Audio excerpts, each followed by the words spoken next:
Don't you love that song? I love you back. You know, I was at a rally with President Trump the other day, and he said something that really hit me close to home because it's what I've experienced everywhere I've gone in this country as I've joined great Americans like you, standing strong in this no-fail mission that we have to save America. And what he said was, this is a movement of love. That we are gathered here in places like this all across the country, standing strong with joy and hope for our future because we love this great country. And we love and care for each other. And we recognize the grave threats that we face and why we must stand in this moment of crossroads as a country to defend freedom and to ensure a future of peace and prosperity.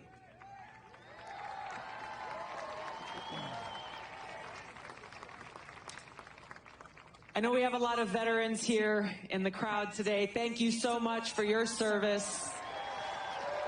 I'm grateful to stand with you. And whether you've worn the uniform and served or not, or maybe there's someone in your family who has, or even if you don't have a personal connection to someone who served in the military, we understand and appreciate the great sacrifice that's made by our servicemen and women and their families. We understand that the most important responsibility that any president has is to serve as commander-in-chief. Now, when we look at the choice that we as voters have in this country, the contrast between Donald Trump and Kamala Harris could not be more great. We look at President Trump's record. He's the first president in my lifetime who has not started any new wars. What does that say? And we look at the disastrous and destructive record of Kamala Harris and Joe Biden. As we sit here today, we are embroiled in multiple wars in different regions of the world. We are closer to the brink of World War III than we ever have been, and closer to the brink of nuclear Armageddon. That's the reality that we face. The Bulletin of Atomic Scientists say we are closer to that doomsday clock, Armageddon, nuclear Armageddon, than we ever have been. Who we choose as our commander-in-chief matters. Not only for those of us who serve, but for all of us as Americans and for humanity at large.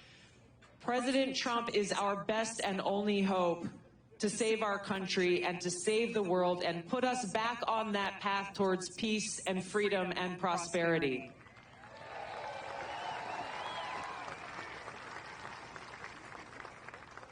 Now, I've served in the Army over 21 years. I've deployed to 3 different war zones, and I was just on Army duty a few days ago at Fort Sill in Oklahoma.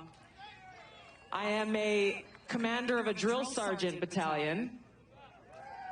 How many people here still remember their drill sergeants from boot camp? Yeah, you never forget those guys. But I went and I attended a graduation of a basic training class that went through. There were several hundred new soldiers who are proudly marching across that field in their brand new sharp uniforms. There were thousands of people there, their family and friends, finally getting to come and congratulate them and greet them. And as they were marching across that field, it was so moving both to see this new generation of Americans who volunteered to serve our country, who took that oath to the Constitution, just as we have to support and defend the Constitution against all enemies, foreign and domestic, and to be willing to put their lives on the line for the safety, security, and freedom of the American people.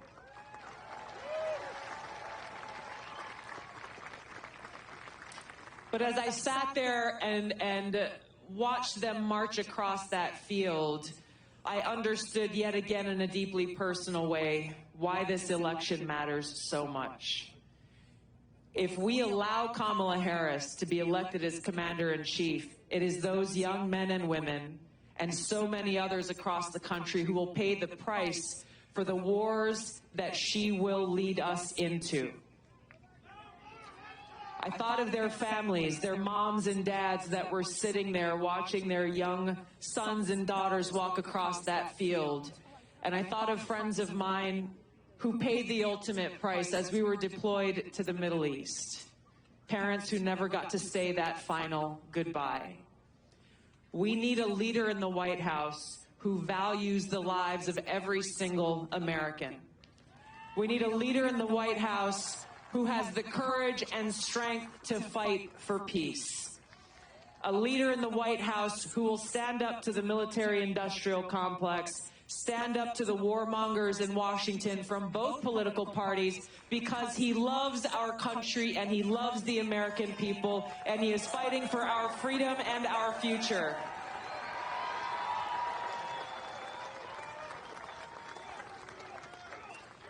Our founding fathers... Trump, yes. Trump.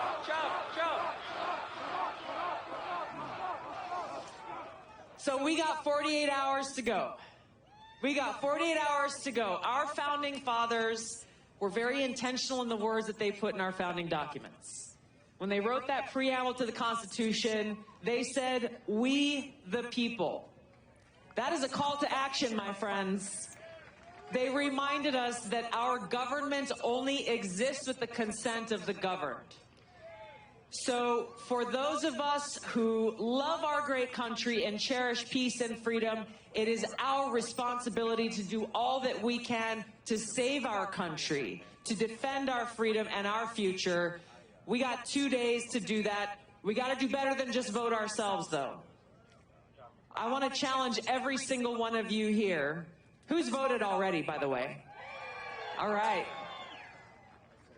Every one of you, before you lay your head down tonight, I want you to take responsibility for 10 people in your lives to make sure that they get out and cast their vote right alongside you.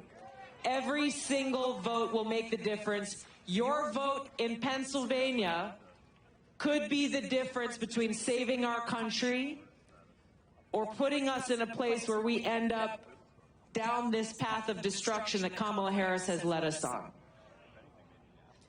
I would say no pressure, but the pressure is on. We got to save our country. I'm proud to stand with you, my friends. Over the next 2 days, let's send President Trump back to the White House to save our country and to fight for the American people. Thank you so much.